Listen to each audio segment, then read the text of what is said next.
Hey guys, how's it going? Welcome back to the channel. Today we are doing another tier list. I have fun making these. I hope you guys enjoy them. So today we're doing a Tool tier list. Tool is one of the biggest progressive metal bands of the 90s and 2000s, and they're still very popular today with a very devoted fan base. And I'm definitely a fan. I really like their unique brand of progressive metal. They have a pretty distinctive sound, and I like most of the music they've put out. So here we have all 5 of Tool's studio albums, plus their Opiate EP. So let's get started with that Opiate EP that was released in 1992. So yeah, honestly, I'm not really a fan of this EP. This is not the Tool that we know today. It does not sound like the Tool we know today. It's really not a progressive metal EP.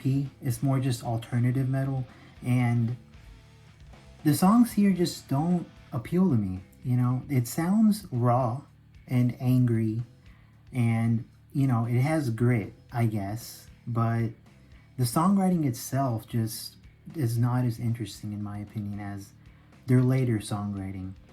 And some of the lyrics here too, honestly, come off as kind of edgy to me.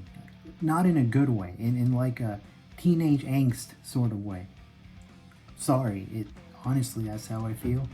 But yeah, if I had to pick the best song here, I would probably say is the live version of Cold and Ugly, but there's just nothing here I want to go back to, you know.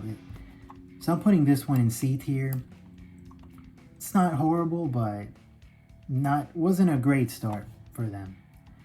Moving on, we have the Undertow album from 1994. This was their debut album, and this was a big step up from the Opiate EP. I mean, songwriting is a lot better. You know, this has some great songs like Intolerance, Prison Sex, Sober, and Bottom. And some of their progressive tendencies start to come in here. This isn't a full-fledged progressive metal album, but you can start to hear it a little bit.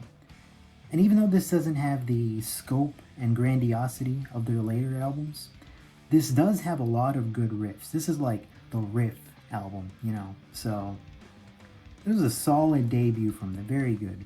One thing I don't like about it though is this is where they start putting in some unnecessary filler into their albums. I mean, the last track, Disgustipated, ends with about 9 minutes of crickets chirping. It's just cricket chirping noises for 9 minutes. I don't know why they do this. I don't see the point. But I'll touch on this unnecessary filler they like to include a little bit later. Still, I'm going to put this one in A tier. I think it's a great album. Really solid debut. Next up, we have Ænima from 1996, their second album. So this, in my opinion, is actually the best Tool album. You know, this, I think usually fans consider, it's between this and Lateralus for their best album. And I feel like more people lean towards Lateralus as their best. Personally, I think it's this one. The songwriting here is just some of the best they've had in their career. You know, songs like H, Eulogy, Ænima, the closer Third Eye are just fantastic. And this really feels, you know, grandiose. This is where they really became a full-fledged progressive metal band. You know, where they incorporate more odd time signatures. This is a very long album at over 70 minutes. And you know, I definitely, this is the album that I connect with the most out of their whole discography. It's not a flawless album though. They have some more filler on here. See, every Tool album, starting with this one, includes a number of these interludes just added throughout the album. And I'm not exaggerating when I say most of these interludes are useless. Okay, I think they're just tedious and break up the flow of the album and don't add anything. You know, on this album, for example, you have the track Useful Idiot, which is just 40 seconds of just noise, just random noise, feedback. And then we have this track Ions, which is like 4 minutes of just electric noise. I don't know why they do this. I don't get it. Maybe they're trolling people, you know? Nevertheless, I'm putting this one in S tier, man. This is the best Tool album, in my opinion. Moving on, we have Laterales from 2001, the third album. So, I feel like, at least from critics, this is the album that I've seen get the most praise, and from fans. And it's a great album, you know? There's a good reason for it. I think it's probably their second best. This is very similar in sound to Ænima. It has a very similar songwriting style, although Ænima might have been a little darker.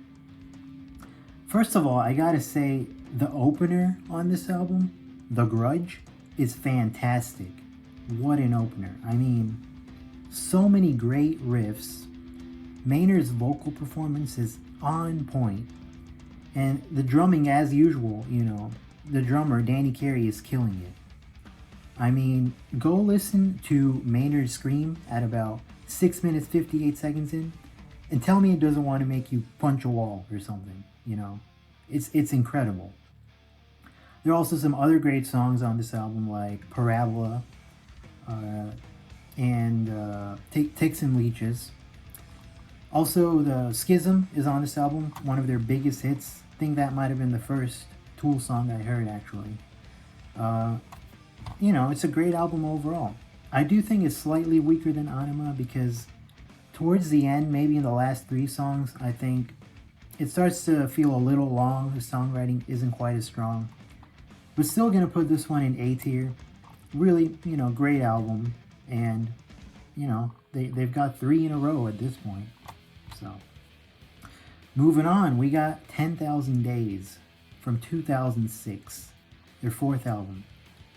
This is another good album, guys. You know, I don't think this is quite at the level of their first 3, but still, this has some really high points. You know, this has tracks like Vicarious, which are great, Jambi, and also the track Rosetta Stoned. I used to absolutely love Rosetta Stoned. I mean, that has to be one of the weirdest and most ambitious Tool tracks, you know? Wow, I still think it's probably one of their best songs. And this album is, I feel, a little bit inconsistent. Some of the tracks like Wings for Marie Part 1, Wings Part 2, and Intention don't really draw me in as much. They feature more of the meditative, quieter, slower side of Tool, whereas I prefer the louder, more aggressive Tool.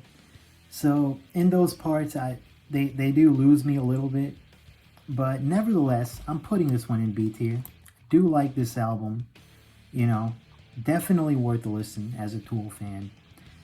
So yeah, moving on from there, we have Tool's latest album, Fear Inoculum from 2019.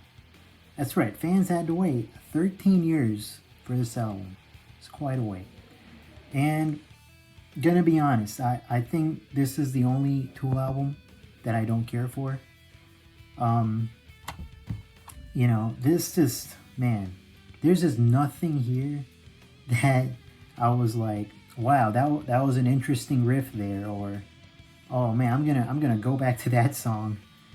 You know, just the riffs feel so, I guess, similar to stuff they've done before. Maybe it's just, I don't know. I can't really pinpoint a very specific reason, but Maynard's vocal performance is very subdued and not as aggressive. I kind of get it. He's in his 50s now. He's probably mellowed out. But again, the riffs also just sound boring. And the one good thing I can say about this album is the drumming is actually really good. Danny Carey's always been a great drummer, but on this album, it really stands out. Maybe it's because everything else is mediocre, you know. And yeah, they have some more just pointless interludes. And this is their longest album to date, man. It's like 84, 85 minutes.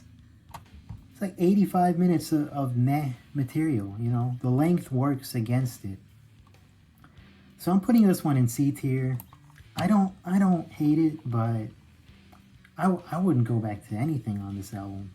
No, I'm good. I'm good with these four up here. So yeah, there you go, guys. That's my Tool tier list.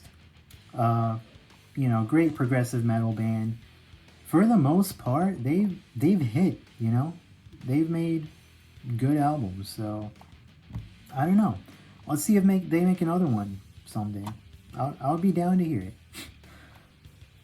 If you've heard, you know, Tool, let me know your tier list in the comments below. I would love to, you know, discuss more. Other than that, I will have a new review up Friday, and I'll catch you in the next video.